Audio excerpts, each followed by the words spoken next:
perusahaan. Melalui prinsip Extended Producer Responsibility, produsen tidak hanya bertanggung jawab atas proses produksi, tetapi juga terhadap limbah kemasan setelah digunakan.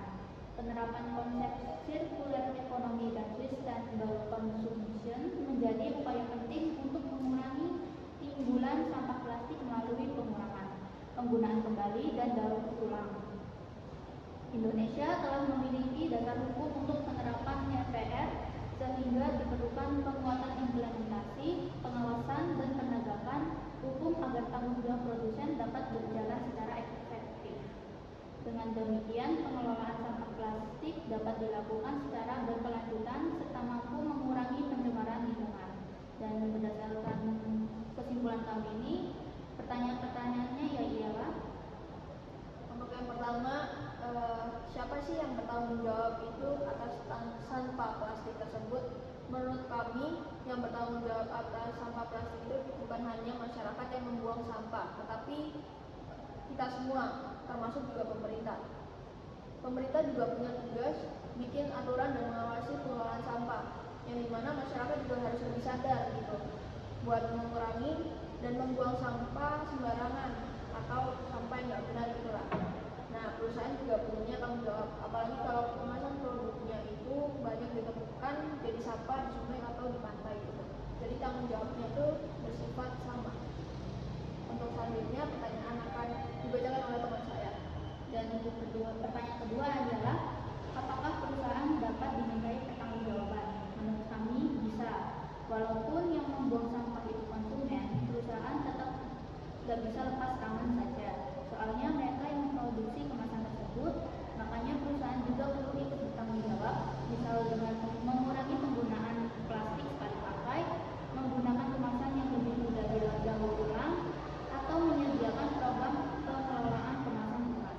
Untuk pertanyaan selanjutnya adalah bagaimana konsep Extended Producer Responsibility, Circular Economy, dan Sustainable Consumption. Yang pertama adalah Extended Producer Responsibility atau EPR.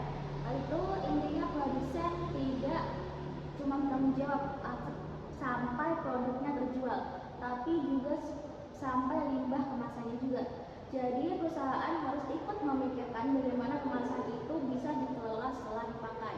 Terus lalu ada circular economy atau ekonomi sirkular.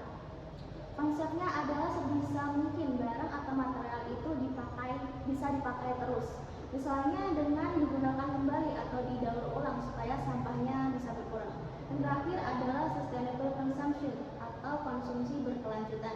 Ini lebih kayak gimana kita sebagai konsumen juga ikut berperan, misalnya mengurangi plastik sekali pakai, memilih produk yang lebih ramah lingkungan, dan membiasakan memilah sampah. Untuk selanjutnya dilanjutkan oleh Mas saya. Baik, pertanyaan keempat: apakah Indonesia sudah memiliki dasar hukum untuk menerapkan EPR? Menurut kami sudah ada. Indonesia memiliki beberapa aturan yang mendukung penerapan EPR, seperti UU Nomor 18 Tahun 2008 tentang pengelolaan sampah, UU Nomor 32 Tahun 2009 tentang perlindungan dan pengelolaan lingkungan hidup, dan juga Permen LHK Nomor 75 Tahun 2019. Intinya, aturan-aturan ini mendorong produsen supaya ikut bertanggung jawab mengurangi sampah dari produk yang mereka hasilkan sendiri. Kemudian yang kelima, bagaimana model peraturan yang tepat untuk Indonesia?